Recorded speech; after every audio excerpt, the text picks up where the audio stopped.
Mortal Kombat has introduced to the gaming world some of the most iconic characters who are instantly recognized even by those who have never played the game. But throughout the years, there have been many characters that just didn't have any success due to several reasons, including poor signature moves, bad storyline, or simply the character in and of itself. In this list, we're counting down the worst characters in Mortal Kombat. You participate in the most important Mortal Kombat in history. Number 10. Striker. Striker was introduced in Mortal Kombat 3 as a policeman whose main job is to protect Earthrealm citizens from Shao Kahn's army. But what's so funny is that his attire looked more like a teenage skateboarder rather than an officer. This is actually the main reason why Striker has appeared in completely different uniforms throughout the games, but despite everything, this guy still remains one of the least popular fighters out there. Number 9. Reiko. Oh, Shao Kahn knows about that? Tell him I will no longer enter his chamber or wear his helmet. But just between us, his helmet will belong to me in due time. Not much is known about this mysterious warrior except the fact that he's a Shao Kahn wannabe, not only for his attire, which shares a notable similarity to Shao Kahn's, but also because of the fact that he often likes to sneak into Kahn's chamber room and wear his helmet, just to have a taste of the magnificence of being a real emperor. I have discovered that Reiko, formerly my most trusted general, has been entering my private chamber to wear my helmet. Find him and tell him he faces death if I find my possessions tampered with again. Number 8. Meat.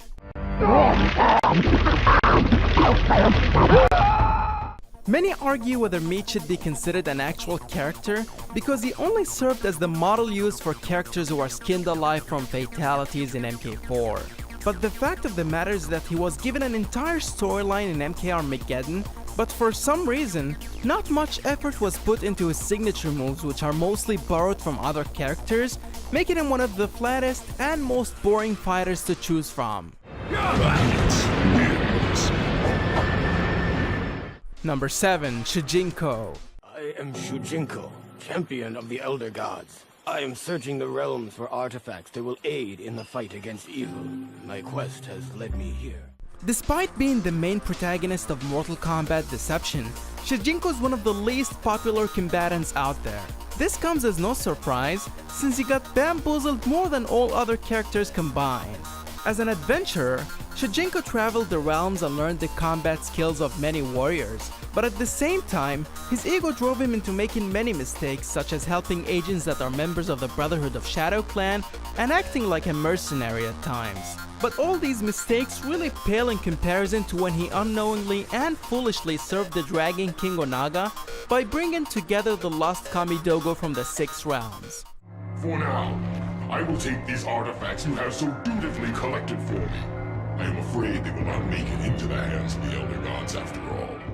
Number 6. Boraicho. You're drunk. Go back to sleep. Just like the case of Shujinko, Boraicho isn't really a big of a deal when it comes to his fighting style or storyline. Despite being a trainer, he is in no way considered a well-rounded combatant by any means. In fact, he has usually topped lists of the worst movesets and fatalities.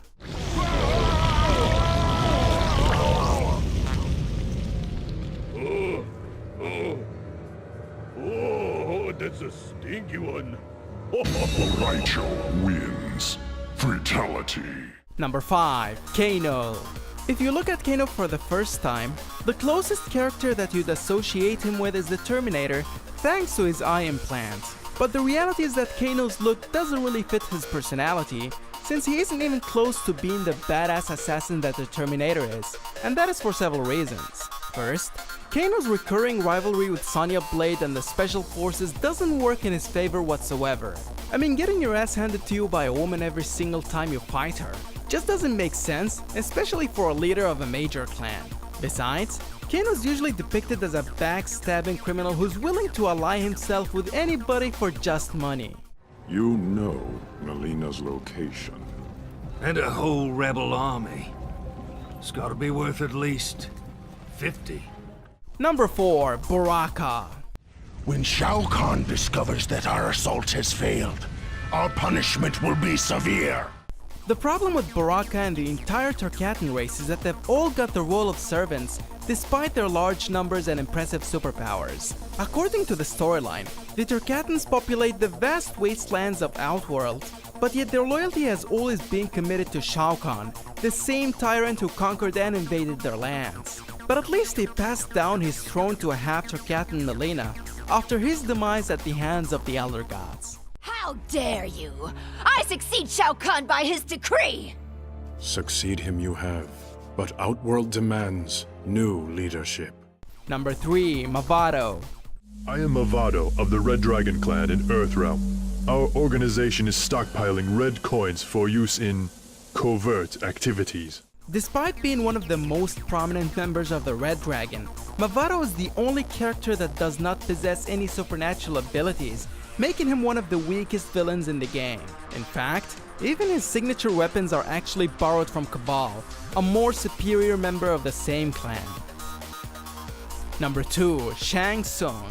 If you defeat all of your opponents, you will face one final challenge.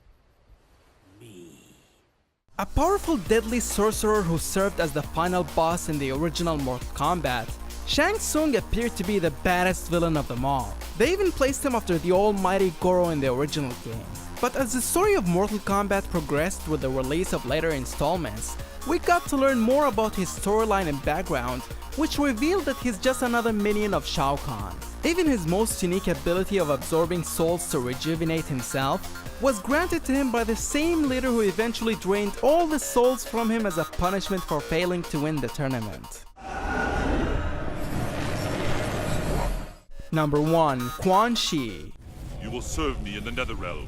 Being the most prominent sorcerer in the game, Quan Chi is powerful in the black arts but very weak in physical combat as shown in his confrontation with Sonya Blade.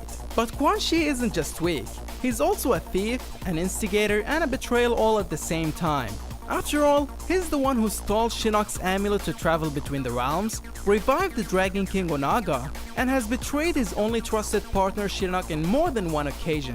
In addition, unlike Shao Kahn and other villains, Quan Chi usually resorts to incitement and provocation in order to achieve his sinister goals, since he isn't powerful enough to face his adversities in physical combat. A good example is the rivalry between Sub-Zero and Scorpion, which he ignited in order to make sure he got away with the murder of the Shirai Ryu clan.